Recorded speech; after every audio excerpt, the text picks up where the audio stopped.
And holidaymakers leave the city.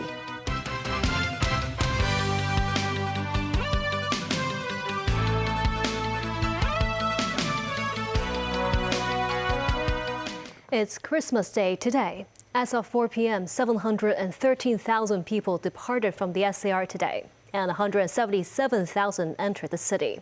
Anticipating the departure number in this holiday season to peak today, the Immigration Department has deployed additional manpower at various border crossings. Kickstarting the two-day public holidays with a bustling scene at the West Kowloon HighSpeed rail station. Travel rush with children too, as many families chose to take a vacation up north. Tickets for multiple trains bound for longer haul destinations on the mainland are sold out. They include Beijing, Tianjin, and Zhanjiang. They can spend a holiday at a lower price. It is also easier to take the high-speed rail to the north than to travel by plane. Mr. Chung here is heading to Zhaoqing in Guangdong province and is expecting to spend less than $1,000 per day on his trip. Mr. Choi is traveling to Xiamen. He said he tries to get a feel for what Christmas is like on the mainland, noting it's easier to travel up north as flights to destinations such as Taiwan and Thailand are rather full. The travel rush began last Saturday. Over the 4 days until Christmas Eve, an average of nearly 600,000 people departed from Hong Kong every day. Among them, some 300,000 to 400,000 are Hong Kong residents. Most travel to the mainland. The Immigration Department has anticipated Christmas Day would witness the highest number of land departures from Hong Kong. The number of homebound trips back to Hong Kong is expected to peak on Sunday, with about 626,000 people set to enter the SAR. Throughout the Christmas and New Year's Day holidays, more than 13 million passengers are expected to enter and exit Hong Kong through various control points. Meanwhile, many Hong Kongers decided to spend this Christmas in Macau, where they will be treated to a 50-minute fireworks performance at 9 p.m. A large Christmas tree placed in the middle of Senado Square gathered crowds of residents and tourists alike, while many flocked to souvenir shops in the touristic region of Taipa. This as immigration authorities recorded some 30,000 Hong Kong residents traveling to the enclave today via the Hong Kong-Zhuhai-Macau Bridge, the Hong Kong-Macau Ferry Terminal and China Ferry Terminal. Meanwhile, representatives of Macau's hotel sector said hotel occupancy rates throughout the Christmas holidays reached 90%. Chief Executive John Lee held a Christmas party at Government House for participants of the Community Living Room program. John Lee and his wife Janet Lam, together with parents and children, made Christmas wreaths and wrote greeting cards. The Community Living Room scheme is a poverty alleviation measure aimed at providing additional living space to subdivided unit households. Hoping to bring some festive cheer to the Duchess of Kent Children's Hospital at Sandy Bay, this parade of cartoon characters and Santas were indeed medical staff and volunteers. This is the 7th edition of the annual march, which aims to offer sick children some relief and joy from their battles with illness. And hoping to share some Christmas blessings too are churches in Hong Kong. Catholic Bishop of Cardinal Stephen Chow held a Christmas Mass at Stanley Prison. He also visited sick inmates at the prison hospital.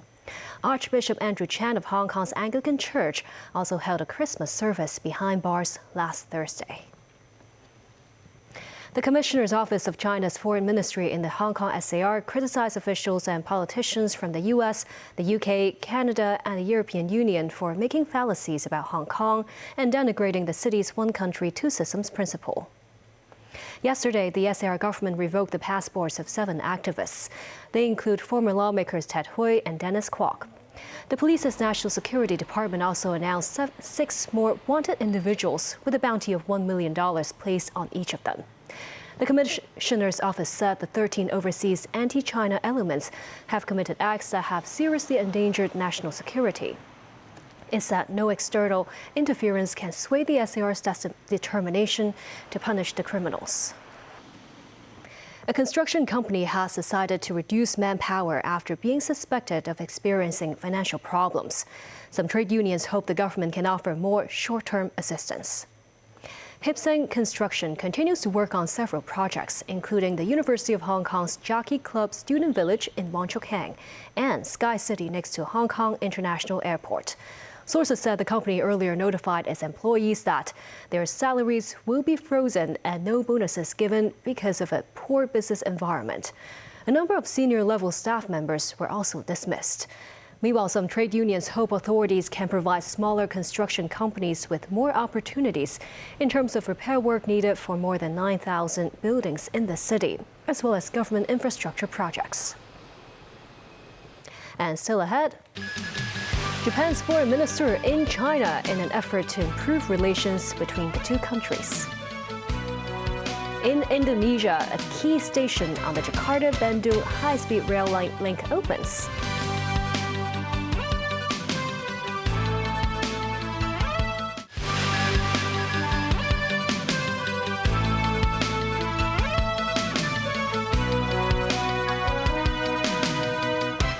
Welcome back. Premier Li Qiang and Foreign Minister Wang Yi met with Japanese Foreign Minister Takeshi Iwaya in Beijing today in an effort to make positive inroads in China-Japan relations. Iwaya's one-day visit to the capital on China's invitation is his first since assuming his role in October. Daniel Rao tells us more. Premier Li Qiang and Foreign Minister Wang Yi held talks with visiting Japanese Foreign Minister Takeshi Iwaya in Beijing. During their meeting, Li said currently China-Japan relations are at a critical period of improvement and development. Li stressed China is willing to work together with Japan to move towards the important direction proposed by the leaders of the two countries. Wang told Iwaya China is willing to work with Japan to learn from history, maintain its original intention and eliminate interference, adding that when China-Japan relations stabilize, Asia will become more stable. Iwaya said he wants to build a relationship where the people of both countries feel Japan-China relations have developed and progressed in a positive direction. Iwaya also stated Japan and China have agreed to hold a bilateral security dialogue next year. The two neighbours have had a tense relationship in recent years. At the top of Iwaya's agenda is China's ban on Japanese seafood in response to the release of treated radioactive wastewater into the sea from the Fukushima Daiichi nuclear power plant.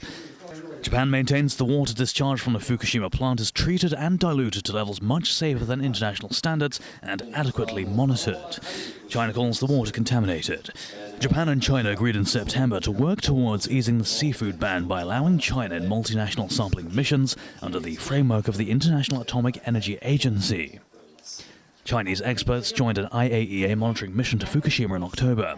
Then China took water samples from the sea just off the coast of the Fukushima plant, as well as the water discharge system on the plant for analysis.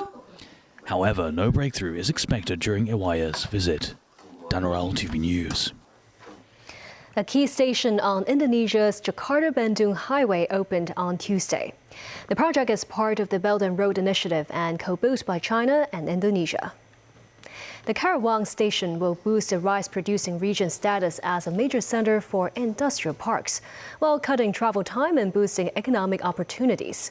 The Jakarta-Bandung high-speed railway, nicknamed Whoosh for its remarkable speed, was put into official commercial operation in mid-October last year. Built in cooperation with China under the Belt and Road Initiative, the 142.3-kilometer high-speed rail cuts travel time between Jakarta and Bandung in West Java province from over 3 hours to just 40 minutes. It is Southeast Asia's first high-speed rail. Brazilian authorities say they have found 163 Chinese nationals working in slavery-like conditions at a construction site where carmaker BYD is building a factory. The site is located in Camaçari in Bahia State. A task force led by Brazil's Labor Prosecutor's Office said the workers were hired in China by Jinjiang Group, one of the contractors in the construction site. Video released by the Labor Prosecutor's Office showed the beds where workers allegedly slept without mattresses. They had no cupboards for their personal belongings, which were mixed in with food supplies. The facility had one toilet for every 31 workers, forcing them to wake up at 4 a.m. to queue up and then leave for work at 5:30 a.m. In a statement, BYD said it does not tolerate disrespect for Brazilian law and human dignity, and that it had immediately terminated a contract with Jinjiang. The South American country of Peru, traditionally seen as under the U.S. sphere of influence, has seen an increase of business ties with China in recent years. This as the Peruvian business sector hopes to attract more Chinese financial and technological investment to help develop the Andean nation. Timothy Lee tells us more. Deemed as a national treasure of Peru, the llama is a world-renowned icon of the animal kingdom. Representing the South American nation, where half of the 4 million llamas on the globe currently live. The animal's fur is also an important source of income for locals.